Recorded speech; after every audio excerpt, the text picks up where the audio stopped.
Sport/Foot Magazine se met en pause pour 3 mois, avant la reprise du championnat. Le confinement pour lutter contre l'épidémie de coronavirus porte un coup dur à la presse.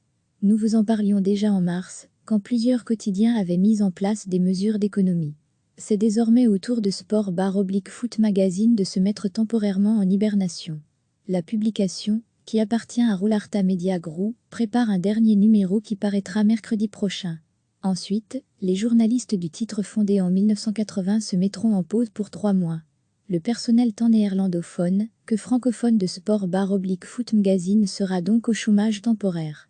2 journalistes sont provisoirement transférés au site web. La faute à des revenus publicitaires en baisse, mais aussi à une absence d'actualité footballistique. Le gouvernement fédéral l'a en effet confirmé mercredi, il n'y aura pas d'événement de masse en Belgique avant le 31 août. Cette annonce enterre encore un peu plus l'idée déjà très compromise d'une reprise de la Pro League. On va redémarrer, aucune question là-dessus. La seule inconnue, c'est la date, explique Jo Robban, le directeur du groupe de presse Roularta.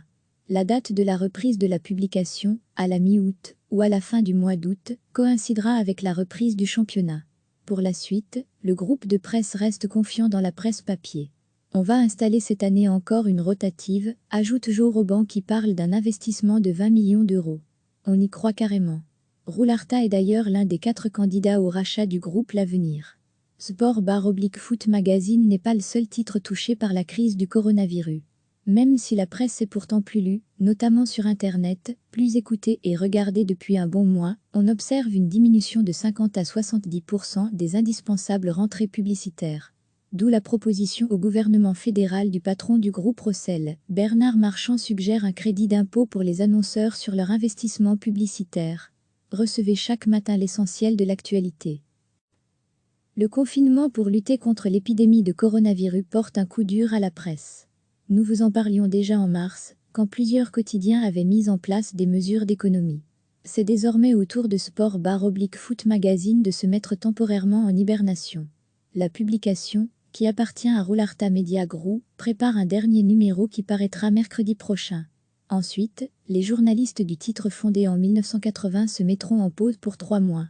Le personnel tant néerlandophone que francophone de Sport/Foot Magazine sera donc au chômage temporaire. 2 journalistes sont provisoirement transférés au site web. La faute à des revenus publicitaires en baisse, mais aussi à une absence d'actualité footballistique. Le gouvernement fédéral l'a en effet confirmé mercredi, il n'y aura pas d'événement de masse en Belgique avant le 31 août. Cette annonce enterre encore un peu plus l'idée déjà très compromise d'une reprise de la Pro League.